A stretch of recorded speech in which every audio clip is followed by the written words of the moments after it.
Hey, you guys. Thank you so much for tuning in to listen closely.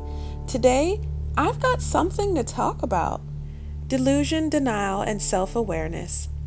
Three words that can have profound impact on our lives. We all have our blind spots, and it's easy to fall into the trap of denying or ignoring unpleasant truths. But what happens when we become aware of these defense mechanisms and begin to take ownership of our actions and decisions? Self awareness is the key to breaking free from the shackles of delusion and denial. When we're self aware, we're able to recognize when we're using these defense mechanisms and take the steps we need to address them. We become more honest with ourselves and with others. And this honesty can pave a way for personal growth and positive change in our lives. Delusion and denial, on the other hand, can be incredibly destructive. When we refuse to acknowledge the truth, we become trapped in a cycle of negativity, frustration, and disappointment. We might be unwilling to take responsibility for our actions, or we might even blame other people for our problems. This causes strain in our relationships. We start missing opportunities and blessings, and it leads to a lot of dissatisfaction in our lives. But it's really never too late to break free from delusion and denial. Once we start becoming more self-aware, we can recognize our own patterns of behavior and thought and take the steps to change them. We can learn to be accountable for our actions, acknowledge our mistakes, and make amends when it's possible. That's how you start changing things. So if you find yourself struggling with delusion or denial, take a second, because there's a way out of it. When you start developing your self-awareness, we can break those bad habits. We can catch ourselves when we're falling into those patterns, and we can live a way more authentic life. It's not easy, but it's definitely worth it. So there's a lot to unpack here. What is delusion? What's the difference between delusion and denial? What does accountability really look like? Am I self-aware or what? Because I thought I knew myself, and you're trying to tell me that I don't? Let's talk about it. So what does it mean to be delusional? Being delusional means having a persistent belief or set of beliefs that are not based in reality, despite evidence to the contrary. It's a symptom of various mental health disorders, such as schizophrenia, bipolar disorder, and even delusional disorder. People who are delusional may believe things that are impossible or highly unlikely, such as having superpowers, being spied on, or being controlled by external forces. They may also hold on to beliefs that are irrational or unfounded, such as thinking they're in danger from people who are not actually threatening them. So delusions can look like a lot of things, and sometimes we bypass people who say things that are a little delusional, almost as if they're funny, but there might really be a problem here. Delusions can be very distressing and can interfere with a person's ability to function in everyday life. People who are delusional might have difficulty distinguishing between what's real and what's not. So pay attention to the people around you when they're saying things like this. It really may be a problem for them. It can become really isolating because whatever it is that they believe, it might make it difficult for them to relate to others. Maybe they might stop sharing their thoughts with you because now you might become the enemy because you're trying to convince them that what they know to be true is false, right? So this is a little bit of what delusion looks like. So if that's delusional, right, which is associated with the real mental illness, what does it mean to be in denial? We're all in denial about something sometimes. To be in denial means that you refuse to accept or acknowledge reality, usually as a way of avoiding emotional pain, discomfort, or distressing information. People in denial often reject facts, evidence, or feedback that contradicts their beliefs or perceptions. Denial can take many forms, ranging from outright denial of a situation to minimizing its importance or significance. So, I'll give you an example of a person who's like struggling with an alcohol addiction. They might deny that they have a problem. They can say, oh, I can stop drinking whenever I want to, or that drinking's not hurting anyone. Or someone who, another example could be in a toxic relationship. They might deny the reality of the situation by making excuses for their partner's behavior or minimizing the impact of like what this is actually doing to them. That's denial right there. Both of those situations, someone is in denial. And denial can be a defense mechanism. It helps people cope with situations and traumatic events. But it hinders you. It stops you from growing. When you're in denial, you can't see reality properly. When people are in denial, they might not even go seek the help that they truly need because they're trying to see through rose-colored glasses, whether they realize it or not. When you break through denial, it requires you to confront underlying issues and emotions that sometimes we just want to avoid. Being in denial can be harmful because it can prevent people from addressing their problems. And then they might turn on the people who actually do want to help them. It's hard. It's difficult. It's scary. I'm going to insert my opinion here, but I do believe that the longer you continue to be in denial, the more delusional you become. I'm going to say that one more time for you. The longer you stay in denial, you deny your truths, you deny facts, you are going to become delusional because you have a warped sense of reality. I might not be talking to you right now. I might be talking about someone that you know, that you can see it in front of your face as I'm sharing these details. You might be thinking of someone on the outside, somebody that you know behaves this way. You know they're struggling with denial. You know they're a little bit in delusion about reality. But if you can sit here and say you don't know anyone who suffers from this, it might be you. But let's move along. What's the difference? Denial versus delusion, right? What is the difference between the two? While both delusion and denial involve a distortion of reality, delusion is more extreme. It's more of an extreme form of a mental issue, a cognitive distortion, when denial is more of a common psychological defense mechanism. People might use it in different reasons because of stress or challenges, or they want to escape, right? Additionally, when delusion is often seen as a symptom of a mental illness, denial isn't necessarily a sign of a larger psychological issue. It can just be temporary.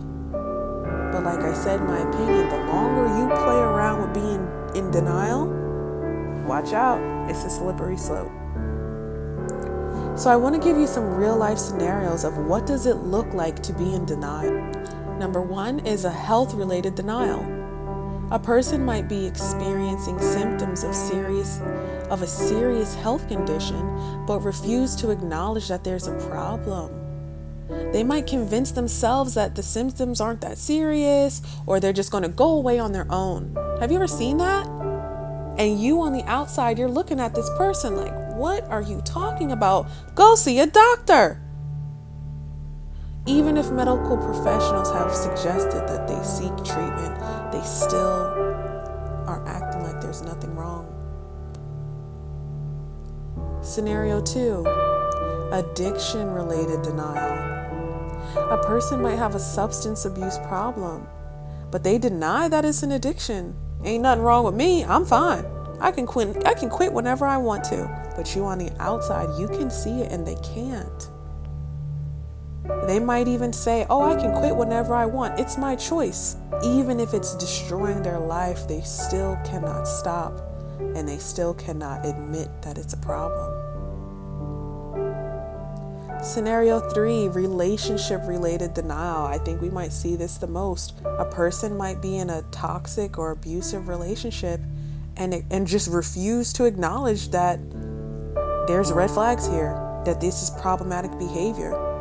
They may make excuses for their partner or even minimize the fact that they're hurt physically, mentally, emotionally. And they just keep pushing and saying things are going to get better. I'm not concerned.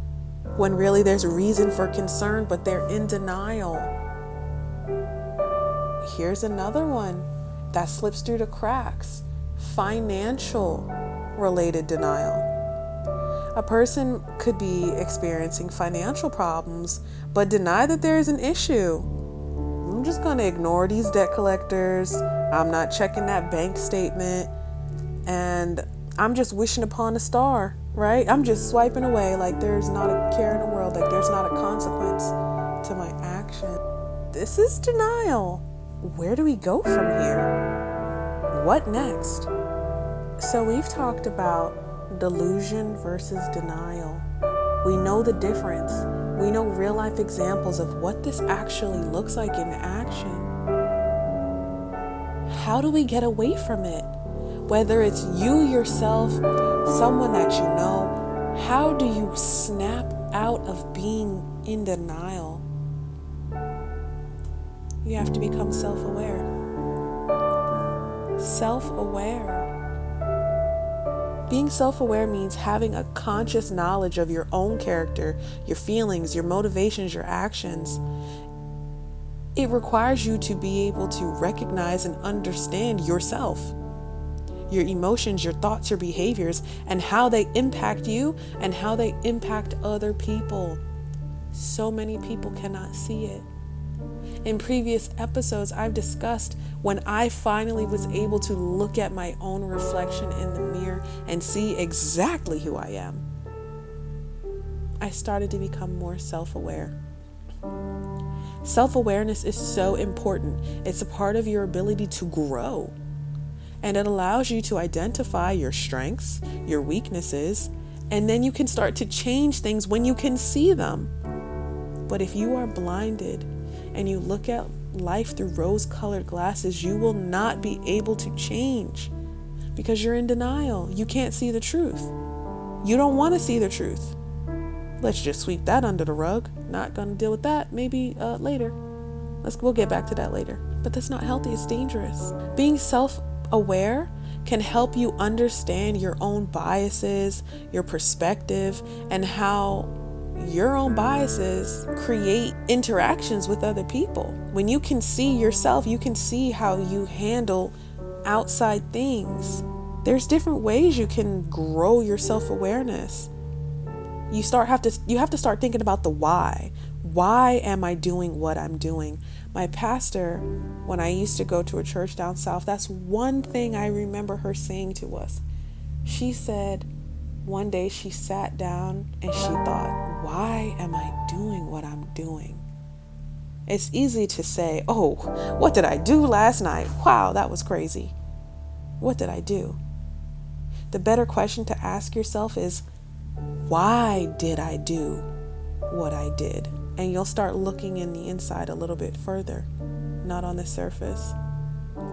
To grow your self-awareness, you can meditate, go to therapy, ask other people for feedback about you. Because if you can only see your perspective, you ain't seeing very far. There's many angles to see a situation. So in conclusion, there are so many layers to being delusional, to being in denial. growing your self-awareness so you don't have to be stuck. When you develop your own self-awareness, you're going to understand yourself a little bit better. You'll understand your relationships better and your place in the world. You can be so much more intentional when you know exactly who you are. So how does that help with being in denial? Being self-aware can help people recognize and confront your own denial.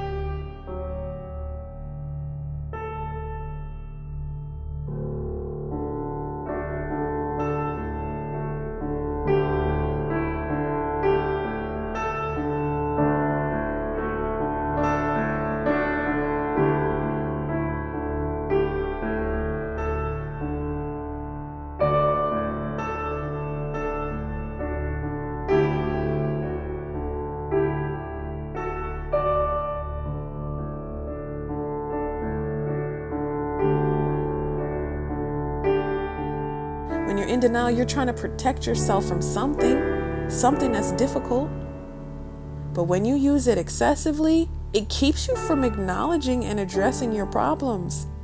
And there's consequences to that in the long run. When a person is self-aware, they are able to recognize when they're using denial to avoid facing the truth. You start to notice your own patterns when you're starting to minimize the severity of a big problem, or when you recognize that you're rationalizing something bad about yourself. When you have an increased sense of awareness, it allows you to step back and objectively assess the situation without letting your emotions and biases cloud your judgment. I'm seeing straight. I'm looking dead at myself in the mirror. I'm looking in my own eyes and I see the truth. When you become self-aware, you might uncover your fears and insecurities and the things that are driving you. But it's okay because you can work on them once you see them. By recognizing and addressing your deeper issues, you can become more effective in breaking through your denial and changing your life. Overall, being self-aware can help you overcome your denial by allowing you to recognize that you're using a defense mechanism. It's okay. We all do it. But don't get lost here. Don't get stuck here. Don't get stuck. You can get out of this. And again, if someone else is coming to your mind, send them this podcast. Let them hear it for themselves. Tell them to check out this information to educate themselves. So one piece of advice from me to you is to look in the mirror. We can't really worry about other people. We have to work on ourselves. And when we do that, things will get better. The act of picking up the mirror instead of the magnifying glass can be considered one of the most loving things that we can do for ourselves. It says to us, hey honey, I'm over here, where you can do something about it, not over there where you can't. We have the power to make these things better for ourselves. It just requires some action and reflection. Again, thank you so much for listening to the Listen Closely podcast. My name is Elle, and I'm your host. Take care.